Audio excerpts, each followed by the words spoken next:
Je me suis formée sur le terrain. D'abord, on était aide à domicile. Puis il y avait quand même des filles qui arrivaient diplômées auxiliaires de vie. Mais pour pouvoir arriver à ça, il a fallu que je fasse une VAE. Je l'ai fait au bout de 5 ans, oui. Après, j'ai fait mon métier d'auxiliaire de vie à cœur parce que c'était beaucoup plus proche de la personne, lui rendre service, être là quand elle se réveille, être là quand elle a besoin de son repas, les toilettes, un peu de tout. Puis je me suis dit, il ne faut pas en rester là. On nous a proposé une formation de faire une VAE aide-soignante. J'ai été diplômée en 2011. J'ai été embauchée au SIAD, qui fait partie de la DAR. Hein. Le service mandataire, c'est le malade qui est l'employeur. Et je faisais la même chose que service prestataire, mais c'est pas du tout la même chose. C'est le monsieur qui était employeur. Quand j'ai commencé, c'était pas comme ça. On avait un peu plus de temps pour faire notre travail. Et après, le conseil départemental a décidé de diminuer les temps et on a été timé et minuté. Et ça, c'est ça qui est beaucoup plus difficile, beaucoup plus fatigant. Les salariés, oui, qui sont très, très, très fatigués. Beaucoup de remplacements, beaucoup de salariés qui tombent malades. Ça change tout le temps, hein. Beaucoup de remplaçantes. Ils n'auront pas la sensibilisation des anciennes. Moi, j'ai vu faire une toilette en 20 minutes, que nous, on met 40. Nos services de soins, on a le temps. Les gens ont la chance d'avoir du temps pour qu'on s'occupe d'eux. Et pourquoi limiter le temps J'ai vu des accidents de travail. Donc, c'est que le dos en prend un coup.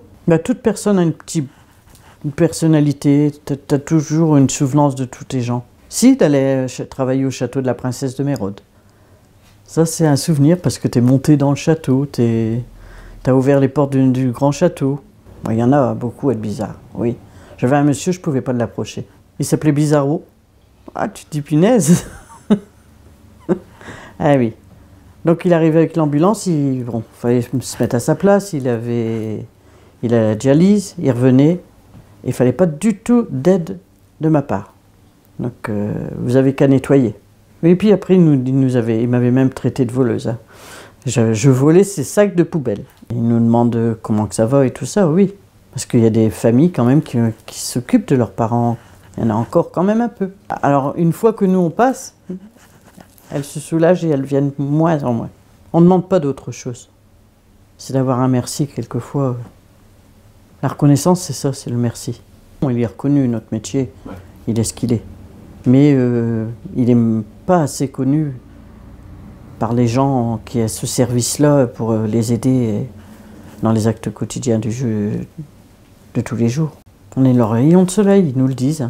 C'est grâce à ça à notre service que nous ne vont pas en EHPAD, qui coûte beaucoup plus cher que nos services. Et de les laisser seuls. Et d'y aller le matin à 7 h, là, savoir s'il peut arriver quelque chose. Si tu ouvres la porte et qu'elle est décédée, oui. Je fais une coupure, ils sont partis. Il y a des soulagements aussi, hein. On sait quand qu'ils ont assez vécu, souffert dans leur lit. On met tout en place, hein. On demande au médecin d'avoir des pages de morphine, tout ça pour pas qu'ils souffrent. À l'hiver, l'été c'est agréable, c'est pas grave mais oui, on va au fin fond d'un nord. Je t'assure que tu fais au moins 7 km. Et c'est tout des petits chemins tout seul. Donc je fais la toilette quand même du papa. Et puis je repars et fait « Vous n'en reviendrez plus, hein !» Et puis après je dis à Céline, moi je peux plus y aller. Hein. Si tu veux, je te fais un courrier parce que c'est pas possible, je suis la rivalité des deux hommes là. Pas possible. Mais d'une manière qui... Je ne veux pas qu'elle rentre, cette salope-là. Hein. D'accord.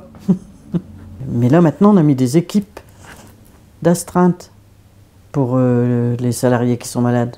Il y a quelqu'un qui peut aller tout de suite chez les gens. D'avoir beaucoup de patience. Il faut montrer que le positif du métier.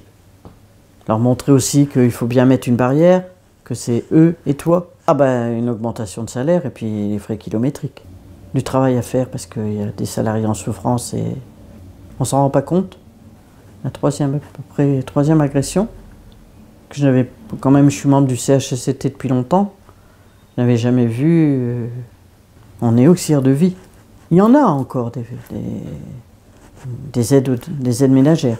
Il faut se battre pour ça, il faut qu'on continue à dire qu'on n'est plus des femmes de ménage.